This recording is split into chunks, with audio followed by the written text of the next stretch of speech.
with me. Uh, You like that whole impromptu type thing. That's great. well, it'll sound impromptu, but it was really planned. No, let me go find it. I actually wrote notes while I was over lunch. I found a new place to go eat here, which is in walking distance, called the Burger Junction Burger Shack. No, not Burger Shack. Burger Depot. Burger Street. Burger Street. Oh, that's been in Dallas for a long time, hasn't it? Right. Well, I just now discovered it and found out that it's in walking distance, and I'm like, yeah. Is Campese's? You guys are there at Mockingbird Station, right? Yeah. Is Campese's still there? The pizza place. It was called Campese's Egyptian. You know what? It could be, and I just don't know it because great. Up, but Great pizza. Now it may have burnt to the ground for insurance money or so. Who knows? But you never. Those places. Look. Yeah. But it was great. Yeah. I got my Google shirt from coming back from the land of Google last week. Oh. Yes, I went to the ship. Oh, so they're getting rid of the old stuff that says Google instead of the new alphabet. I thought it was nostalgic. I thought, get it while the get was good. It was on sale. How could I not? Plus, it's purple, so I get to kiss two butts at the same time. That's right. There you go. I think some of the teams joining us. Bethany's here, and then I know DeAndre, who's also on our team for videos, is popping on, as well as Tucker. Same people that we were chatting a little with last week. All right. Also, since I'm recording it now, HSMAI is going to do Blabcasts. Ah. And I'm supposed to do a scheduled one coming this Thursday with Sean out of Marriott, Jay out of he's the chairman of the council. Not Fairmont. Is it Fairmont? He's no. Jay, he's with what's the name of the? That's what I'm saying. Yeah. Anyway, yeah. I forget who he's with. But anyway, him and Amy from Expedia. Oh, cool. And so we're going to do a little 10-minute thing. We're going to predetermine the questions, and we're going to record the Blabcast because we can't private Blabcast, but we can, obviously, once we record them, we can load them up to YouTube. Right. Yep. I'm going to log in as HSMAI. Jason, give me access to the Twitter account for HSMAI. Oh, you can have fun with that. Well, I said the same thing. I'm like, wow, that's cool, but then they trust me, so I can't defy the trust. Oh, that's a mistake right there. Like foreign keys to the car. You know he's going to drive the Ferris Bueller car around. Yep. Exactly. No, we want to bring up today a couple of topics that we solicited between each other was Facebook 360 videos. Now that they're rolling out, what that means. The really cool one that got me totally stoked was the Google Street View app. Just got updated to allow cardboard.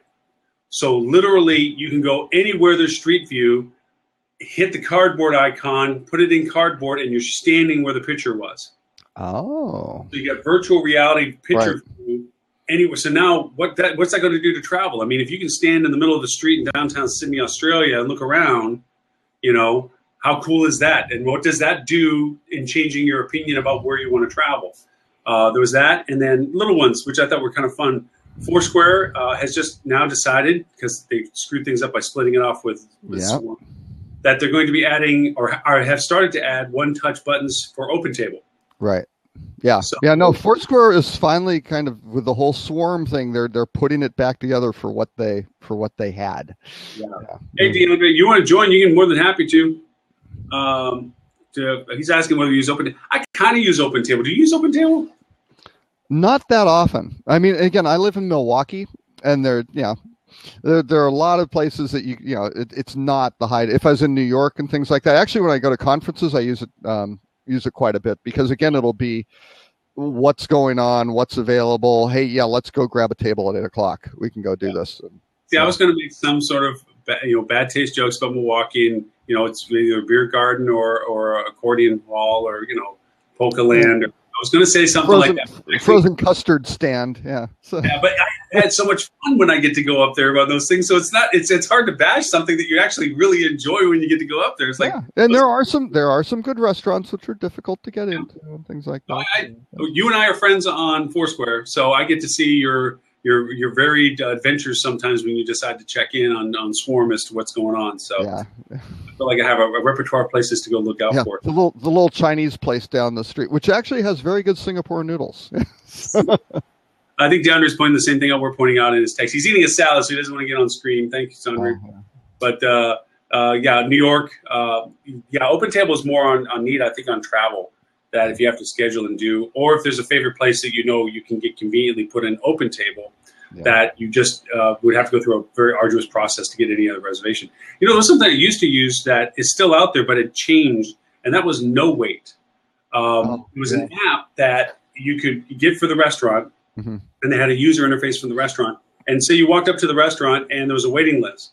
So rather than getting fed a beeper, they would say, "What's your cell phone number?" Yep. Give them the cell phone number, and then that created a communication link that it would let you know, obviously, when your table was ready, but it also would allow you that if you were delayed in getting your table, that you say, "Hey, head up to the bar. Bob's the bartender. Show this and get your first drink free because you have to wait a little extra." And we also used it for at the end saying, "Hey, I hope you had a great experience. Here's a link for a survey." Or if you'd like to get emails about specials, here's the link. But then the whole SMS texting rules changed, and this huge database we had queued of people using this for the restaurants we had got wiped because they were only asked the implied permission of whether they would let them know that their table was ready, not that we would actually solicit it. Yeah, so that pissed me off at the time, and I dumped the system because it was a pretty big database that we lost. I mean, a couple of thousand people in these restaurants that we had cell phone communication for pushing stuff around, and all of a sudden they got taken away. So, but I like the idea with OpenTable with Foursquare, because if you're already looking for preferences based on what you've looked at before and your friends that have checked in, then you know, it's helpful. You know, DeAndre for eating salad is typing like a madman here. That's must be just putting his face into the plate. Typing away. The salad in while he's talking here. He says, "I still don't understand the rationale behind." Okay, wait. Surprisingly, I think that Foursquare has not suffered as much as it should have since the split. Agreed. I still don't understand the rationale behind it. Take everything that people like about your app and then split it up. Kind of like Netflix and Quest debacle. Yeah, that was very similar. And, you guys should touch base on LinkedIn's class action. Actually, you know what, DeAndre? I need you to jump in on the LinkedIn's class action because I know of it. I don't know about it. Unless, Robert, you do? Oh, not really. No, I'm more on the. I was going to say you're saying about the problems with the SMS rules changing. Now you have the European Court of Justice who just came out and said, "Oh, these safe harbor provisions where you can take data on European citizens and go put them on your U.S. servers. That's no good anymore. You can't do that." Oh, that's salad. Hey, Mr. D. Hi, I'm a woman eating salad in a stock photo. Did you? Did you bring enough for all of us? How rude. So with LinkedIn, what's going on, if I can put aside my delicious uncured bacon, egg, and cheddar salad. So basically, in between the years of, I think, like 2012 and 2014, if you did the add friend function, where basically if you were like, "Hey, I'll connect my email address or whatever to LinkedIn," they were sending out unauthorized emails to your contacts saying, "Hey, you still haven't responded to DeAndre's request to add you on LinkedIn." So basically, it's a huge class action that I got information about it, and I always enjoy joining class actions because it means that I get a little bit, get $10 in a couple of months. $1.35. Yeah. Well, hey, dollar I didn't have.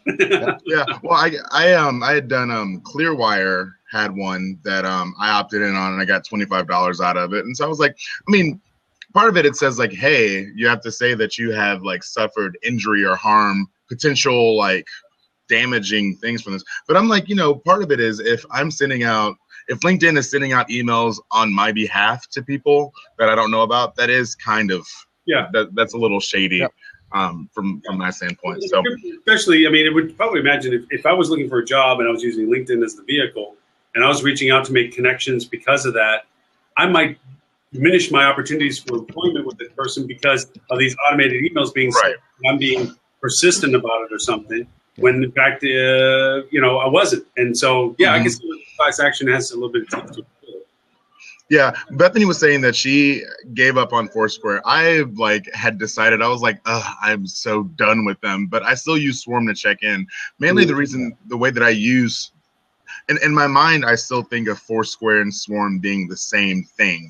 Same with me. I don't think of them as being two different things until I'm in Swarm and they're like, hey, do you want to check out this place? They give me a little notification. Then I click it and it takes me to a different app, which I think is really a horrible, the design. I think it's silly. They should have suffered worse than what they did for the split, although I think they kind of stabbed themselves in. I mean, they were the forefront, hyper-local, functional space. They had beaten Gowalla and all those other ones. They lasted. And then they decided they were trying to get too big for their britches and, let's tackle Yelp. Let's make a whole specific, localized, customized, and then everybody check over here. I mean, they've added some weird things like little coin things I'm not used to. Like the gamification is turn off the sounds. Oh, yeah. It's just like, what the hell? Las Vegas all over again. I think the whole split was like a classic failed pivot, right? I think they had intense pressure from their investors that, hey, your growth is stalled. What are you doing? You got to go get into something. Okay, we've got to go pivot. And all of a sudden it wound up being, oh my God, if we have this we can't have Yelp and the check. This is just it's too massive. So we're going to split it. And they split off all the engagement opportunity that Foursquare. And it's like, wait, that's why people are using it. And that's the entry point to go do the other stuff. And, also Foursquare failed me on the fact that their recommendations, I really felt that they were tainted because a lot of the pushing stuff was like, there's Taco Bell right around the corner. Yes. Why would you go want Taco Bell? Well, maybe Taco Bell gave you money, because I certainly didn't pick Taco Bell as I've been there enough times that you should tell me that it's there. Yes. Yeah. And if I want Taco Bell, trust, I know where it is already. If I'm in an area and if I'm going to Taco Bell, you don't need to recommend it to me. But it's sort of this idea where right now, the way people use check-in apps has changed so dramatically in the last few years. Because used to it was you're trying to be mayor or you were trying to let other people know where you are. For me, the main reason I use the check-in app is so in a year I can look back. So I go to the State Fair every single year. Absolutely. Every year I go to State Fair. When I checked in at the State Fair yesterday, it said, hey, you haven't been here since 2014. That's what I like. That's what I enjoy. It's sort of that ready-made nostalgia. Yeah, well, I miss that. I feel that they wish they had put back in.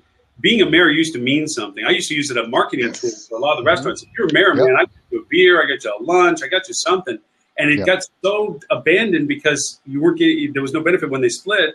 I would like to see it come back again. It's like, man, I want to get something for being a mayor. It's an achievement if that's the case, because I'm putting the effort out to say that I've been there. But yeah, I use apps like Day One to kind of do daily journaling. It doesn't happen all the time, but it's nice that Foursquare blends with that. So I can actually look at a trail of stuff in another app of what Foursquare has provided as data. And we all know that Foursquare is using its data more effectively now, selling it off. So that's been their free model. So, yeah. You guys had discussed last week Banjo, and I've talked with you, Lauren, about Banjo. I first discovered Banjo at South by Southwest, like 2012, and I happened to be sitting next to, I think, the founder of it, someone high up in it. And they gave me like their card. They're like, oh, it's this new app. It's called Banjo. It's going to be like the best thing. And it was an amazing service. So what Banjo did before they were forced to basically remove this functionality. So say Lauren and I are friends on Instagram. On Banjo, if Lauren takes a picture on Instagram and uses like and has a location-based tag on his Instagram, I'll get a notification from Banjo that's like, hey, Lauren's down the street at Taco Bell taking a photo. And it takes all these things and it integrated them into into the app, so you get these notifications. And it was the most amazing thing ever. And they used to have a map that was better. They did. They get creepy for people, and so I think they had to back off on some stuff, because it used to have a map that all the little icons had who it was that had posted in there, and you could click on it, and it actually opened up their profile on the platform they used to post on. So it opened their Instagram account, it opened their Twitter account or whatever. So you could actually snapshot and see people in locations. And I think from a privacy point of view, people would start getting spooked with the idea that too many people could find out where they were, not having shut off their privacy. But hey, well, DeAndre, while you're talking, it's like you're the one that brought up the idea that we should chat a little bit more about the Facebook 360 videos. Yes. So Facebook is integrating fully into their API, I guess. I don't use technical terms like that, but let's assume APIs, right? The ability to, the same way on YouTube where you can look at 360 videos, and you have a little thing in the top of the corner and you can show to drag. Facebook is incorporating that natively into their desktop experience, and I'm assuming their mobile experience soon. I don't know when it's going to roll out, but they're investing resources into it. And I really feel like we're at a very interesting time. We're on the cusp of something very interesting happening with 360. Because a lot of technology is happening right now with it. Like, a lot of things are coming together. It's becoming affordable to actually do it, and it's becoming affordable to actually be an end user and use the technology around it. Because remember when Oculus Rift, I went and I saw, I went to a 3D printing studio 2 years ago to see an Oculus Rift, and it was, I don't know, $1,200-$1,300 or something. It was a lot of money for something that was basically then a toy.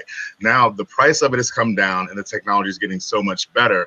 Once Facebook hops on it, it's going to become a thing. It's already a thing, but it's going to become a real thing. Yeah. And so I think that's really exciting. No, it's true. And yeah, to your point, that I think the hardware, I think that's where Google kind of snubbed its nose at it when it did Cardboard. Is like, instead of having this massive, expensive gear that you needed for the immersive experience, they said it's as simple as putting your phone with our software into a cardboard box and slapping it up on your face and getting the same relative experience with it. Which is, going to the other part that we were thinking about as a topic, is that the Google Street View update, where now with Cardboard as a part of Google Street View, that you can actually go into Street View and have that virtual look around statically in any location that they have it. And that's cool. I know, DeAndre, you're working on the video portion of it for us, putting a virtual video experience together. But I have to agree with you, Robert. Do you think that we're at that point now where 360 and virtual experiences are going to go into the mainstream of activity, or do you still think it's a bit of a fringe thing? I think it's still somewhat fringe. I think people are going to be doing some really cool stuff with it, right? But for truly broad acceptance of it, I don't know. I kind of look at the whole Google Glass thing, where you kind of go, wow, that's really well. That didn't work out so well, right? Because it basically you became a glass hole if you were wearing those. It's like, wait, what are you doing? It was just kind of too far out too early. So, but no, I certainly think the ability to engage on Facebook and say, hey, here's this immersive experience. Look at what's going on, a 360 thing, even, not necessarily in real time or that sort of thing, but, kind of near real time. Look at what's happening now. I think that's absolutely true. I think, last week I mentioned the hurricane that hit, Cancun a few years ago. That was a big thing. We went out and did this big video thing, got crew down there and all this stuff, and did basically a live webinar saying the beaches are okay, the hotels are okay, come back. That was really terrific. But you look at a lot of situations, even down what's going on in South Carolina with the flooding, you can just say, hey, here's what's going on from be it news, be it marketing offers, special tourism type things, top of the funnel type things. I think it's terrific. Will a lot of people use it well? Is going to be that's going to be the big question, because I think there's going to be a lot of just kind of still photograph, just some really kind of things kludged together. They kind of put in. It's kind of where you had the old single photo that kind of did the scan and pan type thing, going, oh, it looks like oh no, that's just a picture. And it's moved from it's the adoption process goes. You have the hobbyists and the enthusiasts, the people who are like, this is something very esoteric, very drilled down, something that I'm interested in. I'm going to invest several grand into owning it and using it. And now it's moving into some more legitimate sort of professional, high-level people using it. I think we still have a little ways to go before Joe Smo down the street is like, oh, I've got a 360 camera on my phone that I can use. And so I think in terms of a tipping point, we're at the tipping point where now it's accessible to professionals who want to say, all right, the company's going to pay me to do this 360 stuff. Yeah, I think it's similar to like drone. People, strapping GoPros to drones. It was a little kludgy at the beginning, but you start seeing some of the videos from. I mean, there's some incredible surfing ones, and some, some of the destinations are doing some really cool stuff with. Just you look there and go, I want to go there on vacation. That looks fantastic, and it's just a completely different perspective that was never available before, and all of a sudden very inexpensive to produce. Well, since we're recording this, and for posterity, we're going to give away a very cool idea that DeAndre and I were bouncing around. And DeAndre's all hyped about the fact that we're using 360 cameras is very cool. the thing that he keeps telling me is coming online through Kickstarter, or I forget where exactly it's coming from. You can correct me on this in a minute. Is a live streaming 360. Yeah. So we're looking at, like, from a meeting planner's point of view, it's like, wow, how cool would it be that now you can actually join a meeting where this is positioned, and you as a non-physical participant can literally be sitting virtually in the chair that the camera's occupying and looking, so that when the speaker talks to somebody behind you in the room, you can literally turn around and look at that person and hear them as if you were sitting in the chair that the camera's looking at. And then to take it to the next step, which is being recorded, we'll show that we thought of this first. What about going to stadiums? What about going to things that, wow, I'd love to see Jimmy Buffett play in Paris. Well, what if you have one of these things sitting in a prime location as a physical attendee that you then can sell virtual tickets to and attend the concert by putting on a Google Cardboard with a strap, so you can sit there with the audio on, and you can be as if you're sitting in that space attending the conference, the concert. Yep. You know, what business models does that come into play at that point? So the idea that this immersive 360 feel, because we've all, and it's been around for a while, Layers and a few other apps, you can hold your phone up. I mean, even Yelp has had its monocle and so forth. Yeah. You look, and it's cute, but you don't use it. It's like you got all these little icons in that direction of what's over there, but it's looking 3 streets through, and you don't know where each one of those are. So it's cute, but it's not really super helpful. You can look at the radar and you spend twice as much time compared to just walking around the corner and seeing what's the restaurant. Right. So here the visual VR experience is a little bit more immersive, where you can look, well, what happens now when it turns into video, like what John was doing, where you can be in that space live or in that space recorded in a motion sense, where you're talking, where the concierge is talking to you, or the host is talking to you. I think, yes, it's going to be fringy for a while, because not everybody's going to get, every time we hand these cardboards to people in the office and say, look at this cool stuff, they go, whoa. It's like this weird sensation. And, we've learned that don't do speeding motor cars. I'm actually going to work on the Dramamine drip that you can kind of interface into it. Bethany's pointing out Disney's doing something cool with coloring books in 3D. She's threw a link in, so if you look at the list, you can see it there. And one thing that she had also mentioned that Foursquare was based on a loyalty reward program, and they abandoned that, and that did hurt things. So yes, that was a follow-up to our earlier conversation. There was a couple people that joined us, Darren and Jennifer, Anita, sorry. I threw a quick note, just to let them know we were talking about the Google Cardboard stuff. We're trying to keep this to a half hour. We're 8 minutes out we're 7 minutes out from wrapping up for 30 minutes. But I want to throw something out that popped up in a podcast that I thought was really an interesting use of beacons. And it's an uncomfortable conversation for hospitality, and that is the special service needs of travelers, the special needs travelers. We have laws about their accessibility, and a lot of times those laws are translated interestingly, like ramp access to the check-in is actually from the loading dock, but it qualifies. Little things like that. And hotels aren't really proud of how they've accommodated the rules. And of course, they fought certain rules, like having to have escalated chairs into pools when they have a ramp available, but because it says it has to be a chair that's immersible, little weird things. So it's not a strong suit of hospitality often that they handle special need travelers. And one of the things I thought was very cool was there's a system out there that's being based in Europe to start, of course, called Beacons for Good. And what they're doing is for the visually impaired traveler, they're putting these beacons throughout these areas that immediately work with, as beacons do, your mobile platform, and audibly tell the visually impaired person where they're at doing what. Like at an intersection, diagonal left. You're at a 4-door entrance, first door. Walking to another. And I think that's exceptionally cool that you're going to lean a lot of beacons, and it's not going to, solve the world. But what a cool use of beacons, especially as a chance for hospitality to kind of pick up the pace again. If they were to put their own hotels and say, hey, look, as a visually impaired traveler, we're a comfortable place for you to go to. Because you get around the facility easier because of these kind of things. I just want to throw that out to what you guys thought. Yeah, no, I think that's fantastic, because the hotel industry, a lot of times the places are designed kind of for the lowest, common denominator, that sort of thing, and taking into consideration special needs is absolutely huge, because it empowers a lot of people who normally wouldn't be able to travel to do it. And yeah, I think the whole opportunity of the beacons and the internet thing is just they're just scratching the surface right now. I mean, it's going to be, you know, involved with everything, providing some really good real-time relevance for not just people with special needs, but for everything, to really enhance their capabilities to do certain things. But yeah, for the special needs, it's fantastic.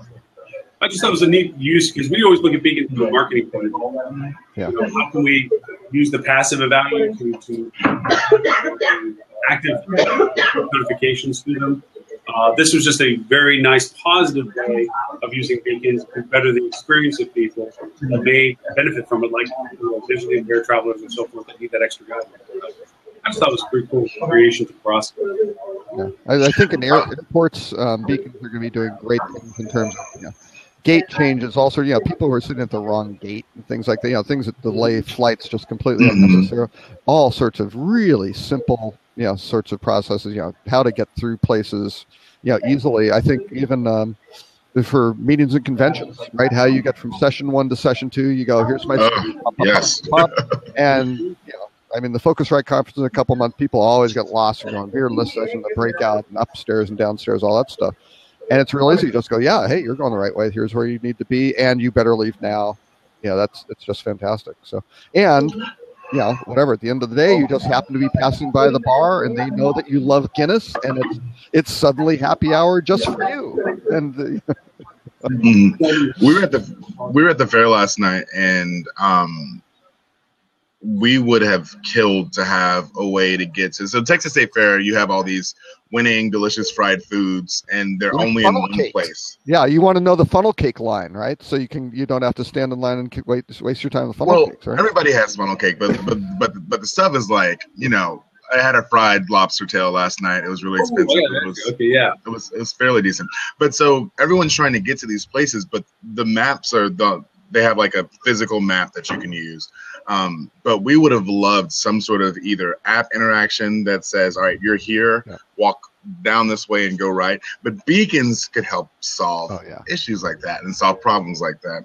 And so not only for accessibility, but even just adoption like that happens either from the realm of the people who actually really, really need it, people who have disabilities and really need it, or someone comes in and monetizes it and says, hey, this would be a great way for my people to get to my product. Yeah. Let's do it and then make it accessible for everyone else. Even for shuttles, right? Even just for the airport shuttle, the number of times people are standing outside at O'Hare Airport, craning their neck around the lines of just just chaos out there. It's freezing cold. It's snowing.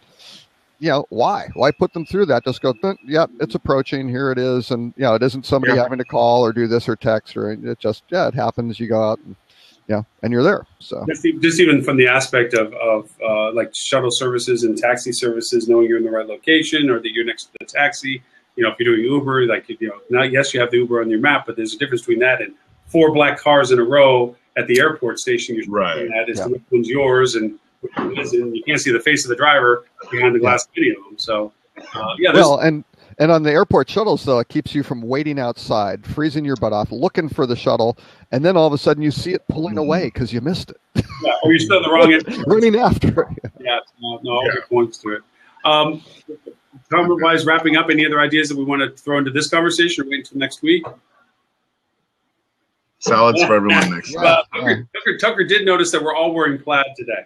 I noticed our similar our similar shirts here. Theme today. I'm glad everybody got the memo that it was a blue pad people day kind of thing. Eventually, we're going to get Tucker either to throw into the 4th seat or Bethany to throw into 4th seat so that we can all have we got to do the Brady Bunch thing. All right, DeAndre, I'm going to look down like I'm looking at you, and you look up, okay? And then I'm going to look to the left for Robert, and Robert, you're going to look to your right. Or left or diagonal, the other way, your other right, Robert, your other right. I'm going to look that way. Like you're looking at me in the square next to you, and I'm going to look there. Well, I'm looking that way. You're over there. Yeah. Okay, I got to practice that some more. All right. Well, we're at the half hour, and anything we can throw into next week, that's fine. Robert, as always, thank you for joining us from the wonderful up north areas, the netherworld. I wanted to add, the Wisconsin State Fair, I don't think they have fried lobster tails. They do have fried butter on a stick, though. And I'm not making that up. Yes. No, you guys have that because we had fried butter because Oprah came down and tasted it, but our fried butter was like a pat of butter encased in a roll. No, we're talking the whole. But you guys have stick. Yes. Not. Yeah, that's right by the cardiac unit. That's right there for the later usage. Yeah. Oh yeah. Yeah. All right. Well, listen, gentlemen, thank you very much. Thank you, Tucker and Bethany, and let's see, Thomas and Darnita and Jennifer, and everybody else that got a chance to join us. And we will catch you. Let's try the same time next week. Does it work, Robert? You're all right for about the same time next week? I think so. Yep, I'm around. All right, we'll do it around the same time next week then. Thank you all very much. Appreciate it. Easy. Happy salading.